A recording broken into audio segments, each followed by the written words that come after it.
We are here live at the first annual RangerStop and Pop Convention with the amazingly talented Veronica Taylor. Thank you so much. I'm guessing that you found me because you're a detective and then you were sleuthing around here. I did. There was definitely not because they had pictures of you on the website or anything at all like that. Right.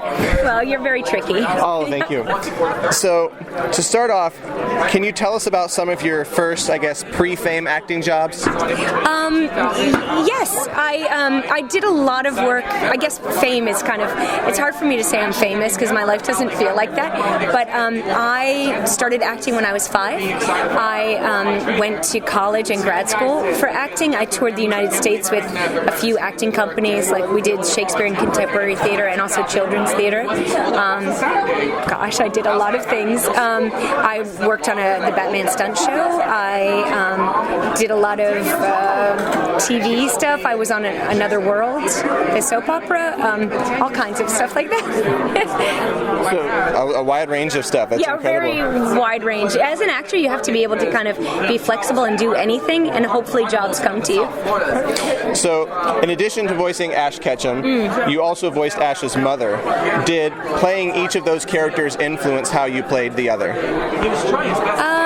Gosh, that's an interesting question. I think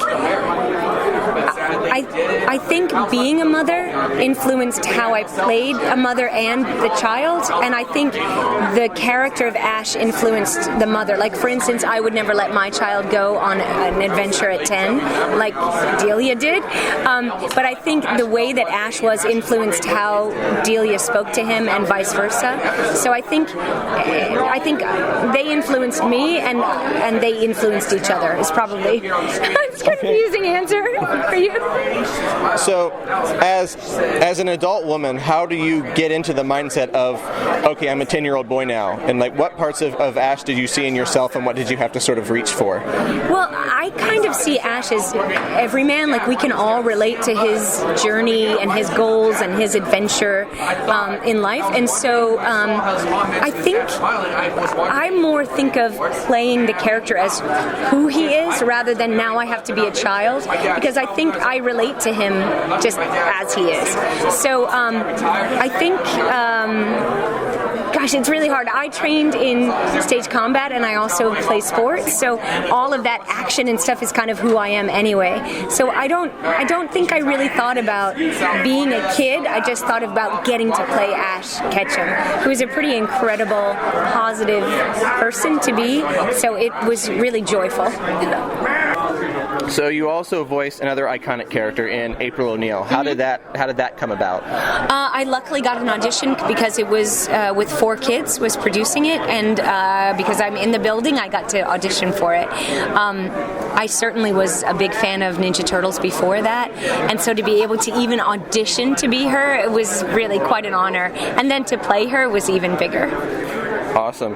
So, if you look at your IMDb, like especially like I'm looking at Pokemon, and of course you play Ash, you play his mom, and then it sort of pops you up as, person number 5 or kid on a bicycle. Right. How do you approach all of these sort of miscellaneous characters as opposed to the Ash Ketchums and April O'Neils of your career? Yeah, I think that's a great question. Ultimately, you have a little more information to build the character on when you're playing a character with a name, or someone that shows up is a recurring character that shows up in other episodes. You have to make a quick backstory when you're like person number 5, and then you just kind of formulate quickly in your head who they are to figure out why they're doing what they're doing. But you don't have much time to do that.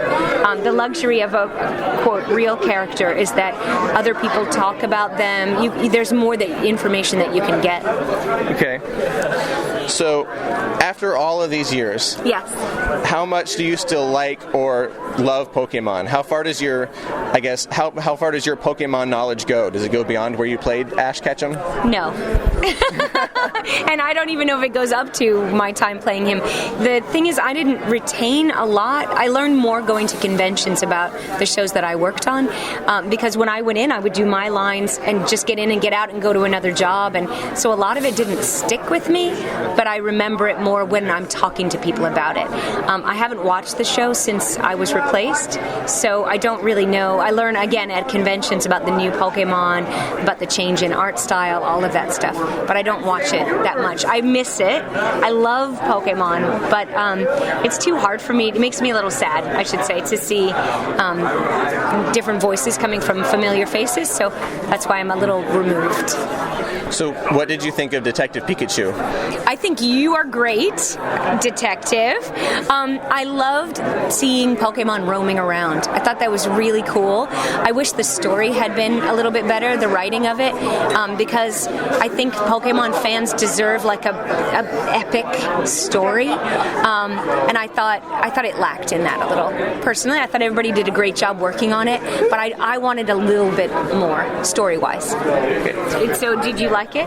Oh, I loved it. We saw it twice. Did you? Yes, I thought I was great. Yes. I mean, I just think writing-wise, I wanted it a little bit more. Okay. Did you want my real opinion or just I love it? No, that's perfect. We want your real opinion. Okay. Yeah, I thought it was great. I thought acting-wise, everybody did a great job too. Okay, so and also I'm creeped out seeing Pikachu speak. Yeah. Not you, but Pikachu. It's too much for me. Maybe again, I'm not mature enough for that. I like the simplicity of Pokemon just saying their names and letting us imagine it. I don't like things to do too much for me, and Pokemon allows us all to invest ourselves in a different way. It just kind of, I don't know, gets your imagination going. Okay, and finally, what is a lesser-known project that you've worked on that you would love to send some love to and would recommend people check out? Oh, Slayers, His and Her Circumstances. I worked on a cartoon called Mophie, Welcome to the Wane. That's on Nickelodeon. Astroblast, those are kids shows. I don't know, there's a ton of stuff that I work on, a ton of audiobooks. There's, things like that, but honestly, there's so much that everyone does that no one has enough time to watch it all. So I think mostly people should just find what gives them joy and watch that. It doesn't have to be things that I've worked on, but I've worked on some stuff that I thought was incredible, animation-wise or story-wise. So I've been quite lucky for that. Okay, perfect. Thank you. Thanks. Hey, I'm Veronica Taylor. I'm probably best known for playing Ash Ketchum in Pokemon, and I've got a nerdy mind.